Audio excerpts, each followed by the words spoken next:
Taranja Adotondry natory izay no azo lazana azy nandritra ny fotoana ela omaly sabotsy ary dia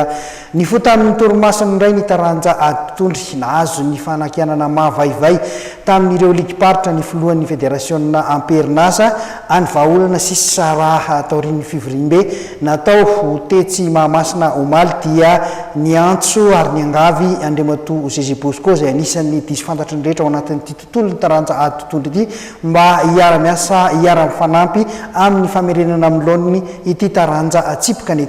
taranja Adotondry ity. Tsy fitenenana ireo filohan'ny ligiparitra eo amin'ny taranja Adotondry namotsipotsitra ny tsy fandehanany ity taranja ity sy ny tsy fahaiza amin'ny tantan'ny filohan'ny federasionna Rabarso Hermamy nandritra ny fivoriambe ara-potoana izay nitanterahany izy ireo ny asabotsy teo tetsy amin'ny Sokradin Mahamasina. Nous regroupé mandeha manao jeu des îles nefa ny zavatra hafa no nivoaka raha vao andeha manao jeu des îles fédération anankiray ohatra raha manao championnat zay voaka ozytsika teo hoe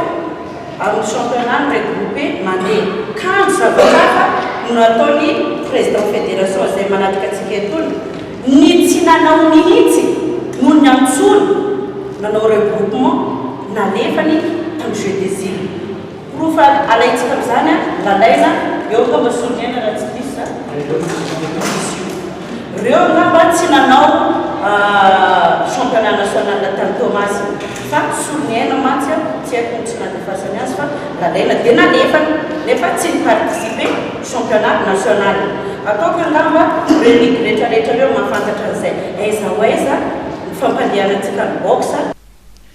Ny aiky izay tsy fandehanan'ny taranja ity izay ny filohamperinasa Rabarso Hermamy ka dia ny antso sy ny angavy an'Andriamatoa Zeze Bosco hiara-miasa anarina ity taranja Adotondry ity.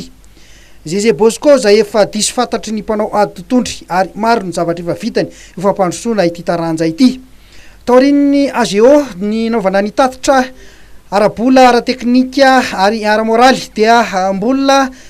namindra fo tamin'Andriamatoa Rabarso Hermamy ireo filohan'ny ligiparitra. Taorin'izany ary dia nanatosa ny AGE indray zareo na ny assemblée générale extraordinaire ireo ligiparitra nandaniana ny statuan'ny federasionna. Taorin'izay dia ny fenoina avy hatrany ireo mpikambana eo anivon'ny federasionna izay mbola tsy nisy hatramin'izay.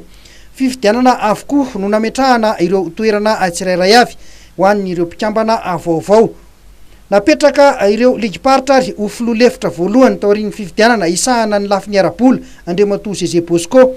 Nambarany ity filoha lefitra ity fa tsy ho rambony intsony ny Adotondry malagasy manomboka eto fa iroso avy hatrany amin'ny fanarenana ny federasionna. Araka izany dia tsy maintsy miainga ifotony isika hoy Zeze Bosco mamolavola ireo tanora vao misonitra raha te andeha lavitra saika mivadika any amin'ny taranja hafa mantsy ireo mpanao Adotondry efa kalaza. Omena fifanana avolenta ny teknisianina isaky ny ligiparitra mba isian'ny fampandrosoana aingana hovatsiana fitaovana ireo ligiparitra mba ahafahan'izy ireo manomana ireo mpikatroka amin'ny tokony ho izy.